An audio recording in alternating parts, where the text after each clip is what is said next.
Welcome back to The Explainer. So, today we're taking a look inside what is basically a bustling, highly coordinated biological factory, your own body.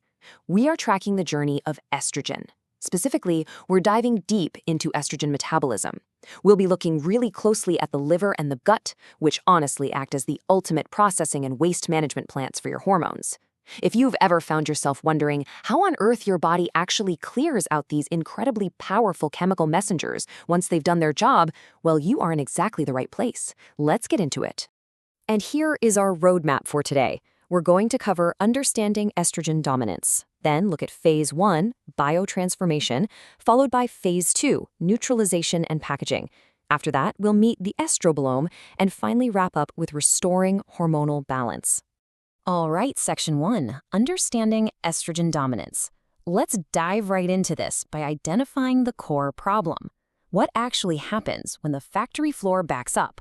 So, estrogen dominance. We know it's essentially an excess of estrogen that induces an overexpression of the ER-alpha and ER-beta receptors. But here is the absolute critical part, and it's something a lot of people miss. This dominance, it often isn't just about your body making too much hormone. It's actually a profound failure to clear out the old supply.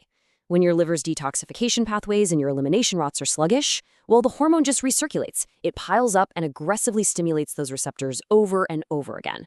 And, these roadblocks in your processing plant, they don't just stay invisible. They manifest as very real, very disruptive symptoms. We're talking about things like fibroids, endometriosis, severe PMS, and fibrocystic breasts.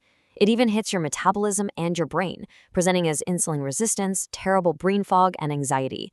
And look, on the more severe end of the spectrum, this buildup literally drives up the risk for estrogen-dependent cancers. It is a big deal.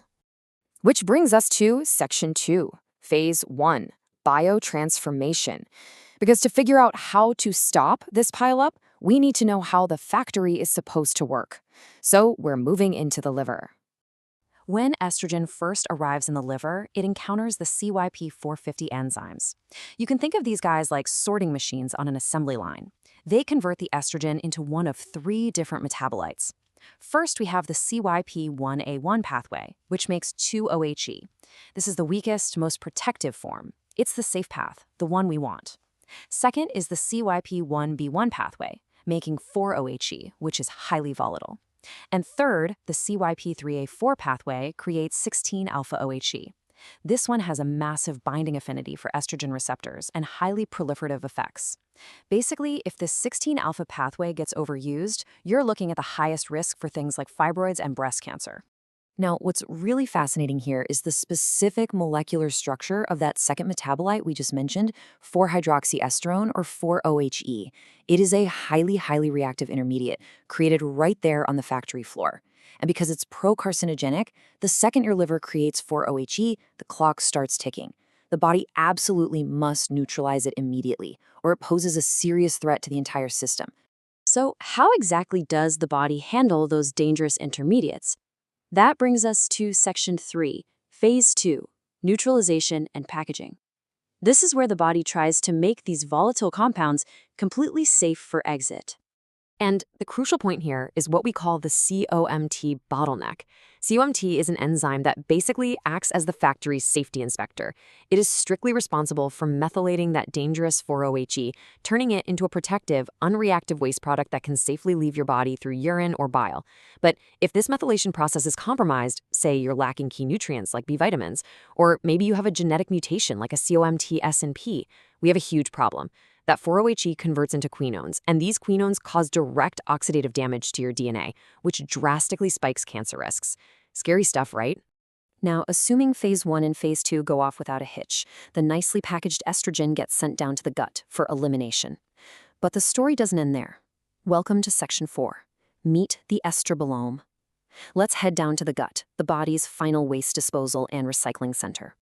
Allow me to introduce you to a truly fascinating community of microorganisms called the oestrobolome.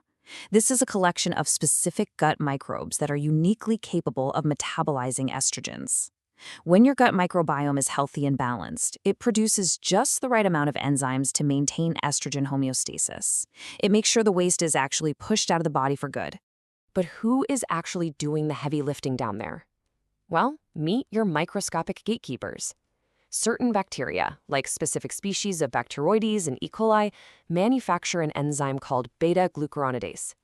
Think of beta-glucuronidase as a pair of chemical scissors. Its entire job is to unpack that securely bound estrogen waste that your liver just worked so incredibly hard to package up. And this brilliantly illustrates exactly why this process is so high stakes. See, when your gut flora produces way too much beta-glucuronidase, those chemical scissors snip the bonds. They deconjugate or reactivate the estrogen.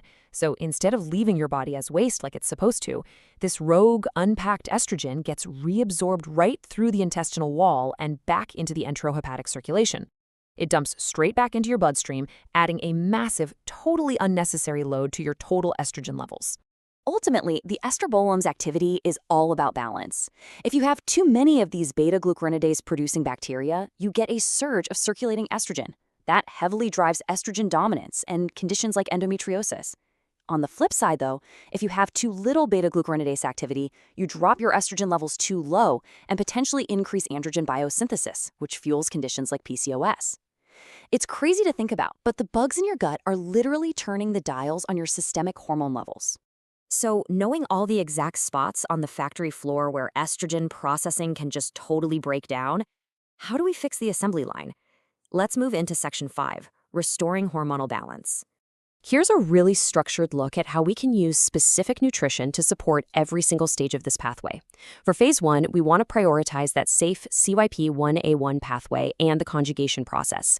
We do this by loading up on cruciferous vegetables, which give us indole 3-carbinol, along with magnesium and antioxidants. Then for phase 2, to avoid that terrifying COMT bottleneck, we absolutely have to provide robust methylation support. We're talking folate, vitamin B12, B6, and choline.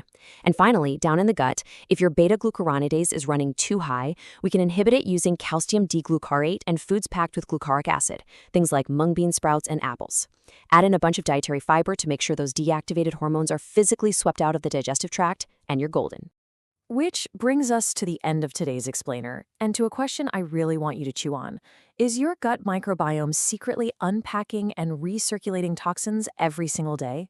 We spend so much time obsessing over the hormones our bodies make, but honestly, the true key to health might just lie in how well your liver packages them and whether your estrobolome actually lets them leave. Take a look at your diet, show your liver some love, and seriously, never underestimate the hidden power of your gut microbes. Thanks so much for joining me on this deep dive, and keep on learning.